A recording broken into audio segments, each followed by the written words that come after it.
60 साल से अगर यहां पर मेरे इस जलसे में अगर कोई 70 साल के हमारे बुजुर्ग बैठे, मैं आपसे अपील कर रहा हूं, अगर आप नहीं बैठे तो जहां तक मेरी आवाज पहुंच रही, मैं आपके दिल से मुखातिब होकर कह रहा हूं, अपने दिल पर हाथ रखकर कहो कि मैंने जितने बातें कही वो सच है या झूठ है।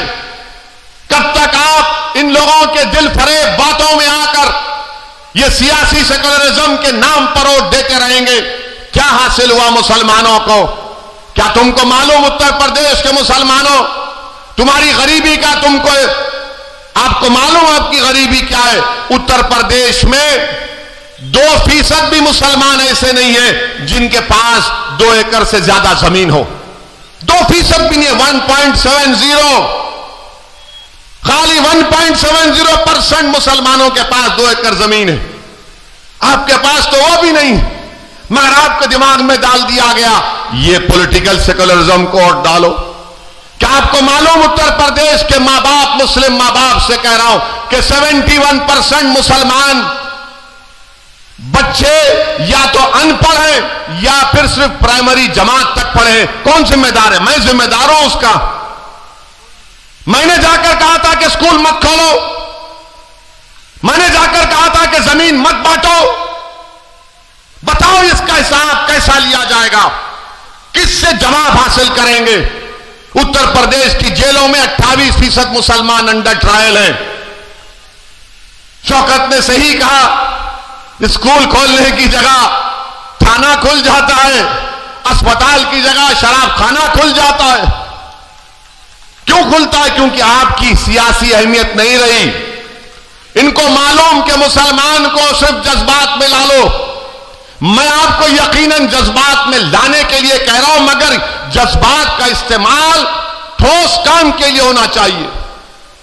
और जितने मुसलमानों को आपने वोट दिया है माजी में, वो या तो बड़े बड़े फाइनेंशियल पावर रखने वाले दौलतमंद थे या फिर कोई और थे जिनका जमीन से कोई ताल्लुक नहीं था, जिनका गरीब मुसलमान नौजवानों के ख्वाबों को पूरा करने से उनका कोई मतलब नहीं था। इनको सिर्फ इलेक्शन जीतने से मतलब था। वो ये समझते थे कि हम जीत जाएंगे तो बस काम हो गया।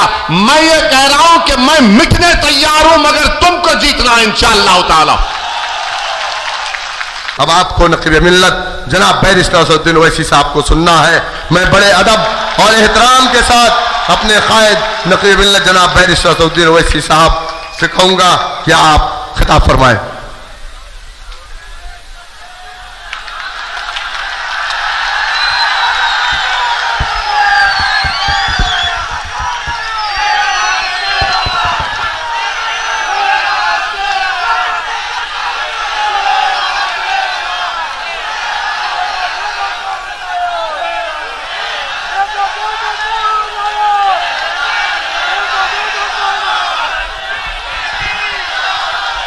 औज़ु बिल्लाहि मिनश शैतानिर रजीम, बिस्मिल्लाहिर रहमानिर रहीम।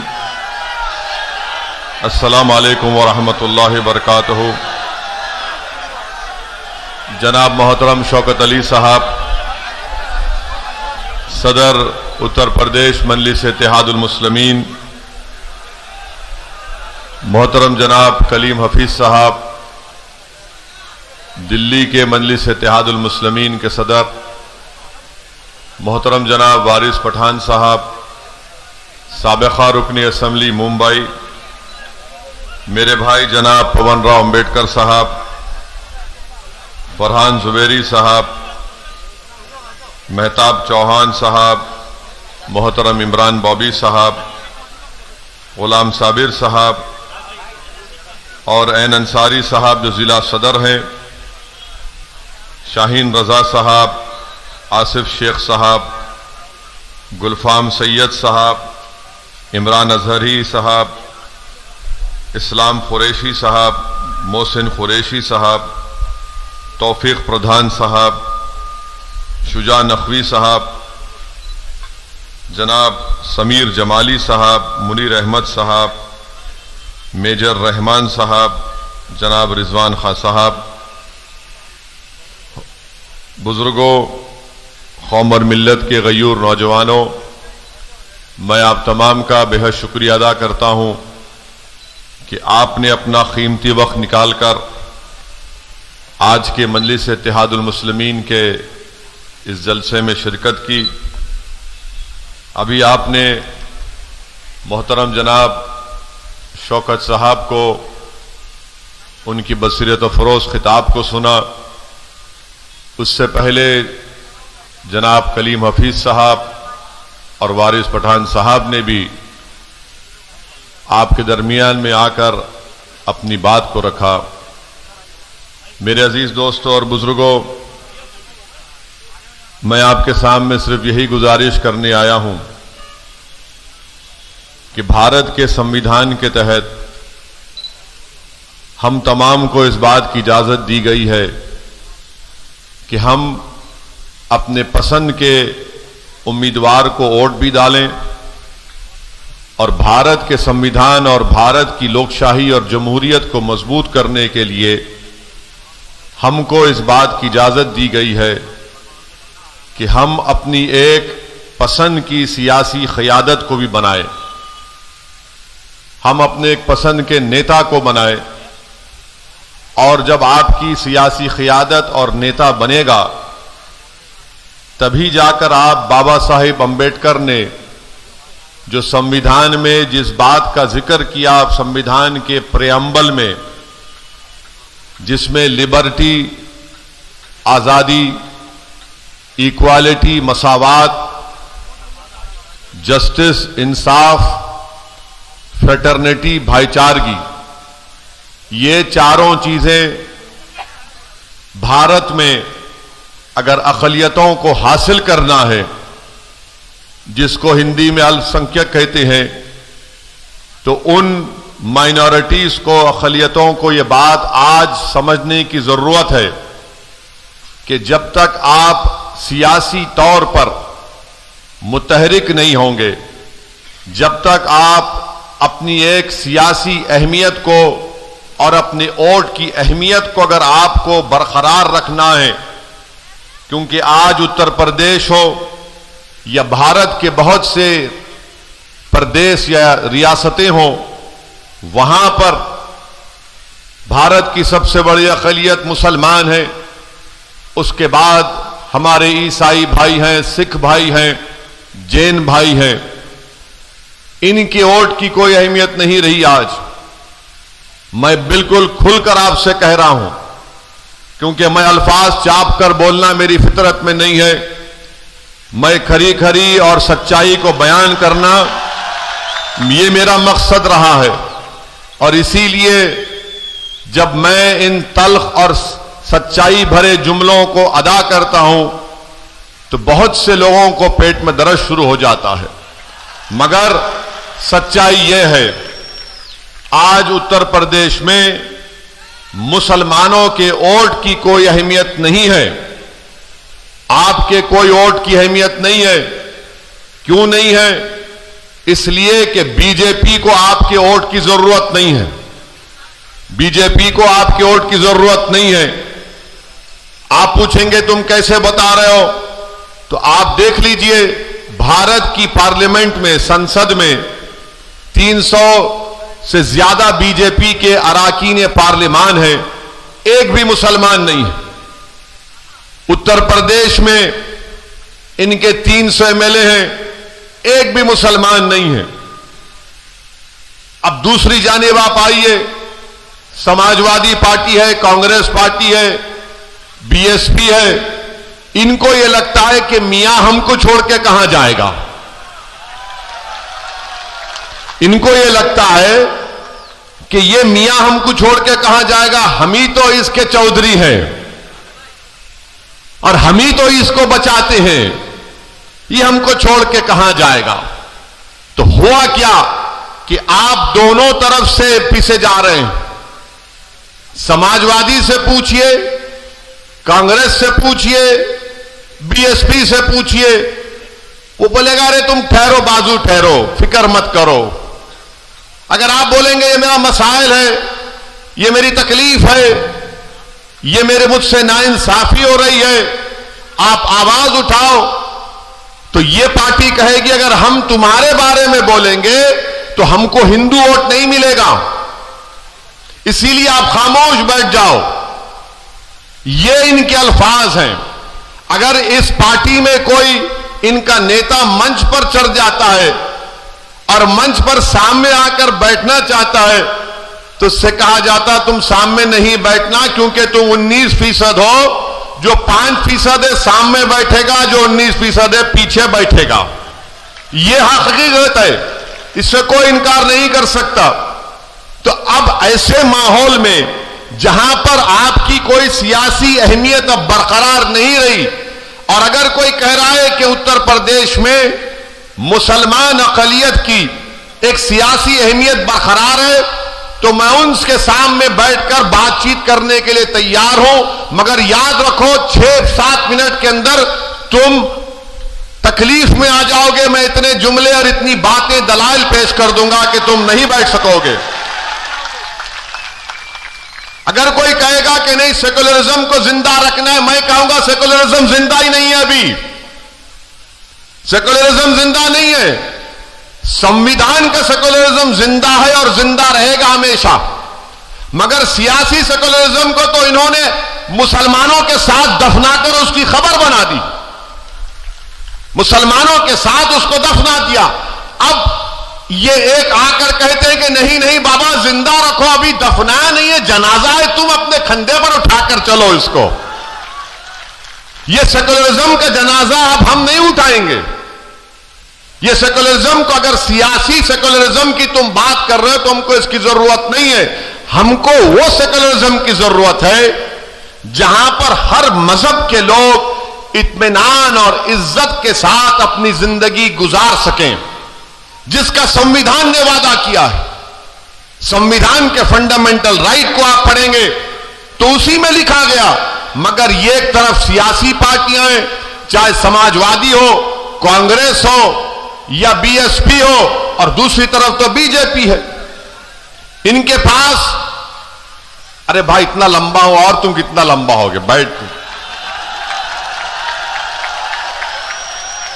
ये हमारे अब्बा की गलती, इतने लंबे हो गए, वरना नहीं थे हम।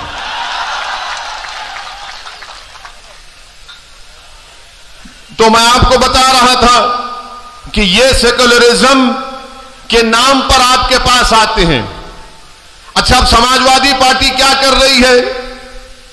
जहां कहीं शाम में मुस्लिम इलाकों में मैं सुना मुशायरा कर रहे हैं, हर जगह मुशायरा होता है।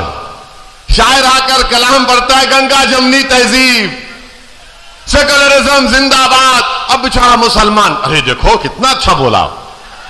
मगर जब मुसलमान मुशायरे के बाहर निकलता है, अपने घर को जाता है, तो रास्ते में कोई उसको गाली देता है, ए मुल्ला कहां जा रहा है। उसको जब पता चलता कि यार ये तो मुशायरा था, शायर ने तो शेर कहकर दाद हासिल कर ली, मगर मुझे तो रोज ये अल्फाज और अशार सुनना पड़ते हैं, मुल्ला ये मुल्ला वो। मेरे अजीज दोस्तों और बुजुर्गों, यही तल हकीकत है, इसको आपको समझने की जरूरत है। सारी दुनिया में ईसाई बिरादरी के लोग क्रिश्चियन क्रिसमस मनाते हैं बड़े जोश और खरोश के साथ, उस मजहब का एक अहम दिन होता है। मगर इस साल भारत में ईसाई लोग क्रिसमस नहीं मना पाए। कई वाकयात आए कि जहां पर ईसाई लोग क्रिसमस मना रहे थे, वहां पर हिंदुत्व जहन रखने वाले आरएसएस से वाबस्ता लोग जाकर उनके उस त्योहार में खलल पैदा कर दिए, उनसे बहस की। और जब उन्होंने, ईसाइयों ने, क्रिश्चियन ने कहा कि हम अपने क्रिसमस को मना रहे हैं, तो उन्हें कहा नहीं, तुम कन्वर्जन कर रहे हो। कोई नहीं बोलता इसके ऊपर। इसीलिए मैं कह रहा हूं, याद रखो आप कि जब तक अक़लियतें अपनी सियासी अहमियत को बरकरार अगर रखना चाहते हैं, तो सबसे पहले आपको अपने दिमाग से ये पॉलिटिकल सेकुलरिज्म को निकालकर एक कचरे की कुंडी में फेंकना पड़ेगा। जिस दिन आप ये पॉलिटिकल सेकुलरिज्म को भूल जाएंगे तो सच्चाई आपके सामने आ जाएगी। क्या बात है कि कोई पंजाब में जाकर सिखों के खिलाफ बोल सकता है? कोई पंजाब में जाकर सिखों के खिलाफ बोल सकता है? नहीं बोल सकता ना, क्योंकि सिखों को मालूम कि हमारी गीरत की कीमत क्या है। मगर हमको क्या मालूम? नहीं, सेकुलरिज्म, सियासी सेकुलर जिंदा रखना है। किसी ने सुनहरे गुरुद्वारा में जाकर बेअदबी की तो सिखों की गीरत जाग गई। मगर यहां पर क्या हो रहा है? रोज गाली दी जाती है, रोज बेइज्जत किया जाता है, रोज जलील किया जाता है, रोज रुस्वा किया जाता है। कोई रात ऐसी नहीं है जहां पर उस किसी बेटे की मां बेचैनी से करवटें ले लेकर अपनी रात नहीं गुजार देती फजर की अज़ान तक कि मेरा बेटा दूर है, कहीं जिंदा है या कुछ हो गया है। आप बताइए, ये हालात हैं हमारे वतन अजीज के, ये हालात हैं हमारे वतन अजीज के।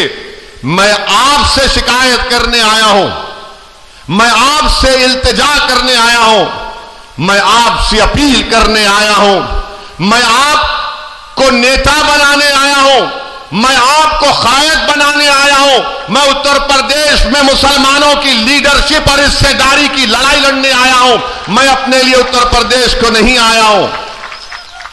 मैं उत्तर प्रदेश को अपनी जात के लिए या अपनी अना की तस्कीन के लिए या अपनी मकबूलियत में इजाफा करने के लिए या अपनी तकारीर के जरिए आपको जज्बात में लाकर नारे तकबीर अल्लाह अकबर के नारे लगाने के लिए नहीं आया हूं। मैं आपको एक पैगाम देने आया हूं, एक शऊर बेदार करने के लिए आया हूं, एक हकीकत को बयान करने आया हूं कि अब आपको उठना है, अब आपको उठना है मेरे अजीज दोस्तों और बुजुर्गों।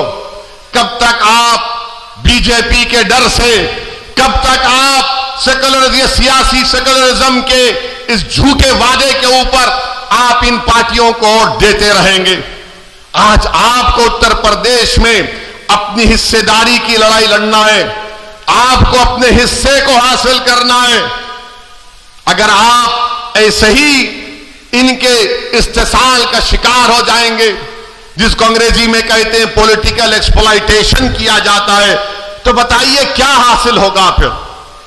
60 साल से अगर यहां पर मेरे इस जलसे में अगर कोई 70 साल के हमारे बुजुर्ग बैठे, मैं आपसे अपील कर रहा हूं, अगर आप नहीं बैठे तो जहां तक मेरी आवाज पहुंच रही, मैं आपके दिल से मुखातिब होकर कह रहा हूं, अपने दिल पर हाथ रखकर कहो कि मैंने जितने बातें कही वो सच है या झूठ है। कब तक आप इन लोगों के दिल फरेब बातों में आकर ये सियासी सेकुलरिज्म के नाम पर वोट देते रहेंगे? क्या हासिल हुआ मुसलमानों को? क्या तुमको मालूम उत्तर प्रदेश के मुसलमानों, तुम्हारी गरीबी का आपको मालूम आपकी गरीबी क्या है? उत्तर प्रदेश में 2% भी मुसलमान ऐसे नहीं है जिनके पास 2 एकड़ से ज्यादा जमीन हो। 2% भी नहीं है, 1.70, खाली 1.70% मुसलमानों के पास 2 एकड़ जमीन है। आपके पास तो वो भी नहीं, मगर आपके दिमाग में डाल दिया गया ये पॉलिटिकल सेकुलरिज्म को वोट डालो। क्या आपको मालूम उत्तर प्रदेश के मां बाप, मुस्लिम मां बाप से कह रहा हूं कि 71% मुसलमान बच्चे या तो अनपढ़ हैं या फिर सिर्फ प्राइमरी जमात तक पढ़े हैं। कौन जिम्मेदार है? मैं जिम्मेदार हूं उसका। मैंने जाकर कहा था कि स्कूल मत खोलो, मैंने जाकर कहा था कि जमीन मत बांटो। बताओ इसका हिसाब कैसा लिया जाएगा? किससे जवाब हासिल करेंगे? उत्तर प्रदेश की जेलों में 28% मुसलमान अंडर ट्रायल हैं। शौकत ने सही कहा, स्कूल खोलने की जगह थाना खुल जाता है, अस्पताल की जगह शराब खाना खुल जाता है। क्यों खुलता है? क्योंकि आपकी सियासी अहमियत नहीं रही। इनको मालूम कि मुसलमान को सिर्फ जज्बात में ला लो। मैं आपको यकीनन जज्बात में लाने के लिए कह रहा हूं, मगर जज्बात का इस्तेमाल ठोस काम के लिए होना चाहिए। और जितने मुसलमानों को आपने वोट दिया है माजी में, वो या तो बड़े बड़े फाइनेंशियल पावर रखने वाले दौलतमंद थे या फिर कोई और थे जिनका जमीन से कोई ताल्लुक नहीं था, जिनका गरीब मुसलमान नौजवानों के ख्वाबों को पूरा करने से उनका कोई मतलब नहीं था। इनको सिर्फ इलेक्शन जीतने से मतलब था। वो ये समझते थे कि हम जीत जाएंगे तो बस काम हो गया। मैं ये कह रहा हूं कि मैं मिटने तैयार हूं, मगर तुमको जीतना है इंशाअल्लाह ताला।